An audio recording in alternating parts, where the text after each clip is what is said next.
Turn around, you're under arrest. Let's go! Hey, stop!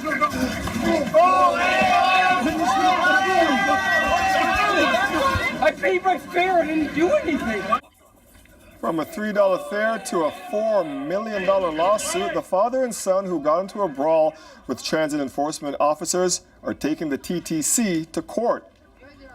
Police cleared those officers seen in the video of any wrongdoing, but today Russell and Jamie Gilman filed a damages suit today against the two constables and the TTC. As Philip Lee-Shanok shows us, they say they were the victims of excessive force. Russell Gilman and his son Jamie are still unclear why they were stopped in the first place. It was here at Union Station after a Leaf game on January 29th, almost 2 years ago. The TTC enforcement officer tells the 64-year-old he's under arrest. When his son tried to come to his aid, it escalated into this. Get on the ground! Let go! The lawsuit claims Gilman suffered a fractured skull. His son, a traumatic brain injury. The Gilmans also faced charges of assaulting police. I was fearful for his life, so I just sort of jumped in and tried to help him.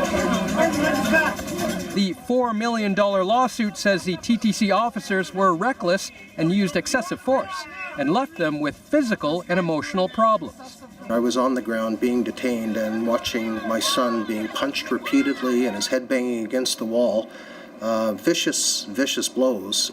The case also raises questions about who should enforce the law on the subway, the TTC's own officers or the Toronto Police. The city proposes handing TTC officers enhanced policing powers, but there are questions about whether they have the same training and oversight as police. The Gilmans say Toronto Police are better at de-escalating such situations. In a statement, the TTC says the officers named in the lawsuit went before the Toronto Police Professional Standards Commission and were cleared of any wrongdoing. We have absolutely no information how the police came to their decision. We have no information whatsoever. What we do know is that the charges were withdrawn against the Gilmans. The Gilmans hope this lawsuit will lead to the release of more information and give them some closure as to what happened here that night. Philip Lee-Shanok, CBC News, Toronto.